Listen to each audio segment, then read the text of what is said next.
तो बच्चों, कल हमने जिस टॉपिक पर चर्चा की थी वह था सामाजिकरण, और आज फिर से हम इसी टॉपिक को कंटिन्यू करने वाले हैं।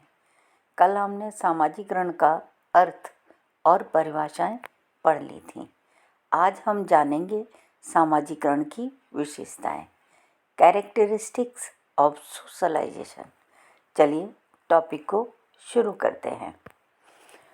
सामाजिकरण की विभिन्न परिभाषाओं से इसकी जो विशेषताएं आपके सामने निकल कर आती हैं वो एक एक करके मैं आपको बताती हूँ। पहली देखिए, सामाजिकरण सीखने की प्रक्रिया है जो व्यक्ति को समाज में सामाजिक भूमिका के निर्वहन करने के योग्य बनाती है। तो पहली बात मैंने आपको बताई, सामाजिकरण सीखने की प्रक्रिया है। ये व्यक्ति को समाज में जो भी उसकी भूमिकाएं हैं उनको निर्वहन करना सिखाती है।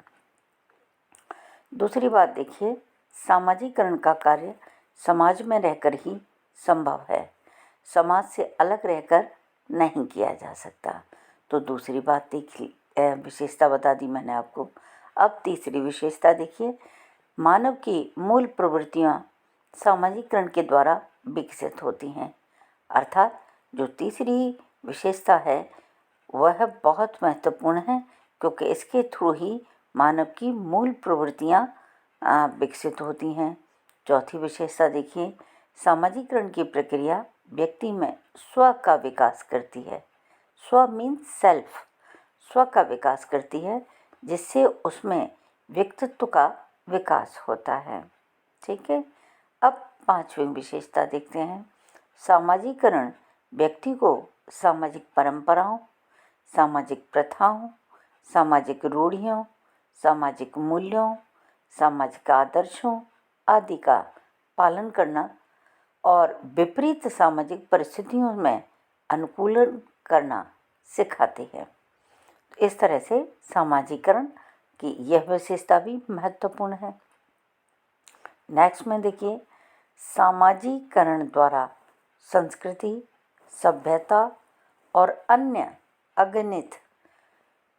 अनगिनत विशेषताएं पीढ़ी दर पीढ़ी हस्तांतरित होती रहती हैं और जीवित रहती हैं।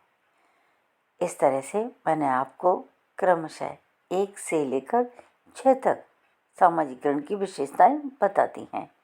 एक और देखिए, मात्र जैविक प्राणी से सामाजिक प्राणी बनने के लिए भी सामाजिकरण की आवश्यकता पड़ती है। अर्थात ये सामाजिकरण ही है जो एक जैविक प्राणी को सामाजिक प्राणी में कन्वर्ट करता है ना।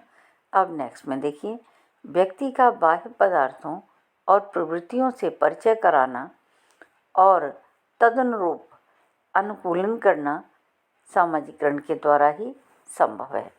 इस तरह से मैंने आपको बताया सामाजिकरण के विशेषताएं क्या हैं। अब हम देखेंगे सामाजिकरण के सोपान अथवा स्तर। इंग्लिश में हम कहेंगे स्टेजेस ऑफ सोशलाइजेशन। ठीक है। अब इनके सोपान पर दृष्टिपात करते हैं।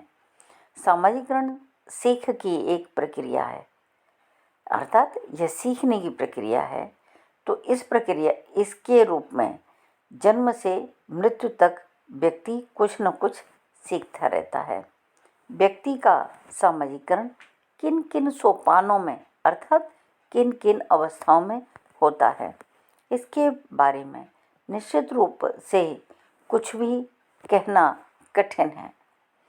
इसका प्रमुख कारण व्यक्ति तथा सीखने की शक्ति में भिन्नता लाता है। इसी वजह से पार्सन्स और जॉनसन इन दोनों ने सामाजिकरण की प्रक्रिया के किशोरावस्था तक 4 सोपान बताए हैं।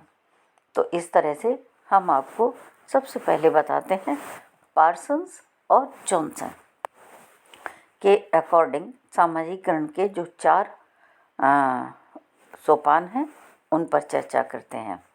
पहला देखिए, ओरल स्टेज अर्थात मौखिक अवस्था।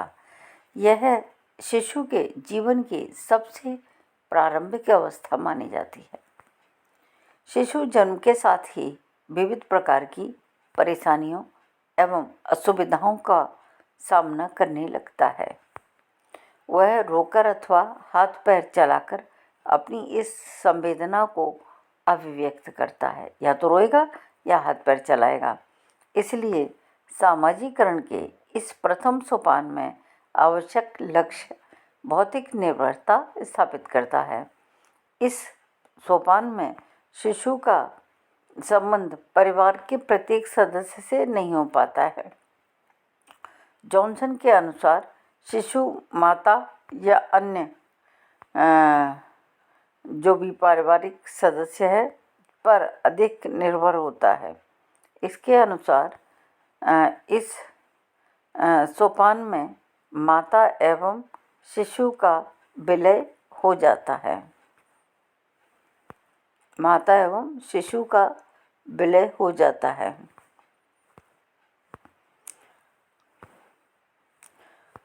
ठीक है, अब आगे बढ़ते हैं। इसमें हम देखेंगे अभी हमारी वही अवस्था चल रही है ना। अब इसको और आगे देखते हैं क्या है इसमें। तो इसमें देखिए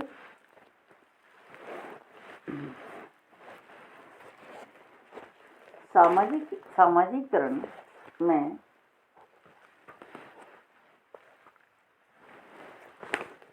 क्या क्या होता है। इसमें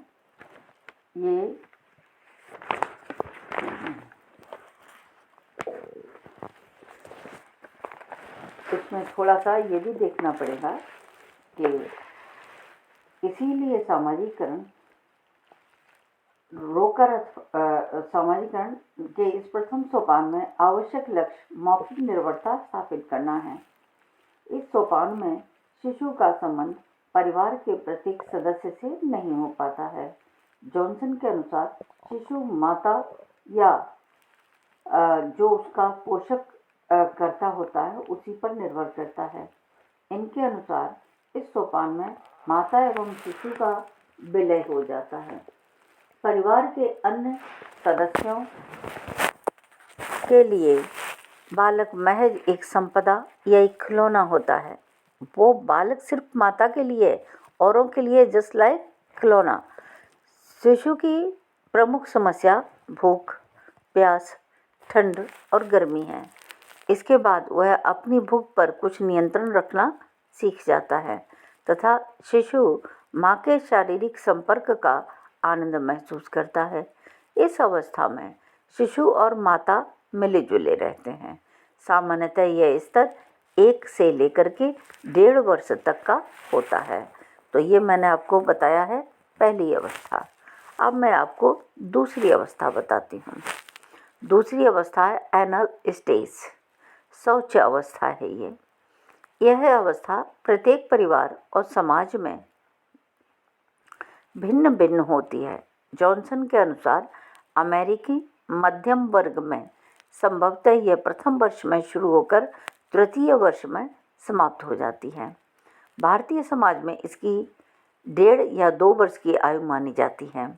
इस अवस्था में शिशु को स्तन्य त्याग एवं शौच प्रशिक्षण दिया जाने लगता है और उससे अपेक्षा की जाती है कि वह स्वच्छता से रहे।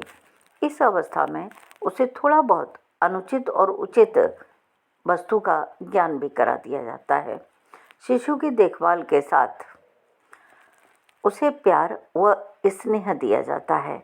इसके साथ ही साथ शिशु भी इसका प्रत्युत्तर प्यार से देता है। अगर शिशु उचित कार्य करता है तो उसे स्नेह दिया जाता है और गलत कार्य करता है तो उसे सजा दी जाती है, भर्त्सना की जाती है या डांटा जाता है। अब शिशु परिवार में अन्य सदस्यों को पहचानने लगता है तथा उनके व्यवहार शिशु को प्रभावित करने लगते हैं। शिशु अपने व्यवहार पारिवारिक मूल्यों के अनुरूप करने लगता है। ठीक है, अब हम देखते हैं तीसरी अवस्था। तीसरी अवस्था है मातृरति अवस्था अथवा गुप्तावस्था काल। जॉनसन के अनुसार अमेरिकी मध्यम वर्ग में यह सोपान प्रातः चौथे वर्ष से आरंभ होकर 12-13 वर्ष की आयु तक चलता है। इस अवस्था में बालक पूरे समाज, पूरे परिवार का सदस्य हो जाता है और परिवार की सभी प्रकार की भूमिकाओं से परिचय प्राप्त कर लेता है। इसमें शिशु यौनिक व्यवहार से पूर्ण रूप से परिचित नहीं होता है, लेकिन यौन भावना का जन्म होना इसमें शुरू हो जाता है। इस अवस्था में बालक से आशा की जाती है कि वह अपने लिंग के अनुसार व्यवहार करे। पहल बालक अपने लिंग भाव या परिस्थिति के साथ पूर्ण सामंजस्य स्थापित नहीं कर पाता है। ऐसी दशा में उद्वेग, ईर्ष्या के भाव का जन्म लेना लाजमी है, लेकिन बाद में वह नियंत्रण सीख लेता है जब वह यह अनुभव कर लेता है कि वह लिंग विशेष का सदस्य हूँ, तो उसकी विपरीत लिंग वाले सदस्यों के प्रति रुचि बढ़ जाती है। ऑडिपल संकट प्राय 6 वर्ष की आयु तक चलता है और फिर गुप्तावस्था काल में आरंभ होता है। गुप्त काल की अवस्था में मात्र रति या ऑडिपस कॉम्प्लेक्स या पितृरति या इलेक्ट्रा कॉम्प्लेक्स जन्म लेते हैं। ठीक है, ये मैंने आपको बता दिया तीसरा इसका सोपान। अब मैं चौथे को थोड़ा सा देखती हूँ। चौथा है इनका किशोरावस्था। इसमें क्या है, सामान्यतः किशोरावस्था प्राय यौवन का आरंभ माना जाता है। इसको विद्वानों ने संकटकालीन अवस्था कहा है। इस अवस्था में बालक स्वतंत्रता की मांगें करना प्रारंभ कर देता है। परिवार के साथ साथ बालक इस अवस्था में शिक्षण संस्था, खेल कूद के साथ ही पड़ोस तथा समाज के नए या अपरिचित व्यक्तियों के संपर्क में आता है। किशोरावस्था में शारीरिक परिवर्तन शुरू हो जाते हैं तथा उन पर यौन संबंधी प्रतिबंध लगा दिए जाते हैं। इसके कारण उसमें सांस्कृतिक आदर्शों के मूल्यों से परिचय करवा दिया जाता है, उन पर चलने वाले के लिए बाध्य किया जाता है। ऐसी अवस्था में तनाव का बना रहना स्वाभाविक है। ठीक है, इसलिए इस अवस्था को संक्रांति काल का कहते हैं। अगर इस अवस्था में माँ बाप सूझबूझ से कार्य न करें तो बच्चा बिगड़ सकता है। तो ये मैंने बताया आपको इसके सामाजिकरण की वो क्या है, सामाजिकरण का मैंने आपको बताया है सोपान।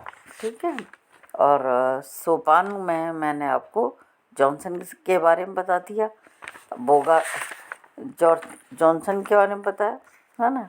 जॉनसन और पार्सन्स, इन दोनों ने आपकी मदद की है, आपको समझाने का प्रयास किया है। अब इस टॉपिक को यहीं विराम देते हैं। कल फिर इस टॉपिक को आगे कंटिन्यू करेंगे। तब तक के लिए गुड बाय।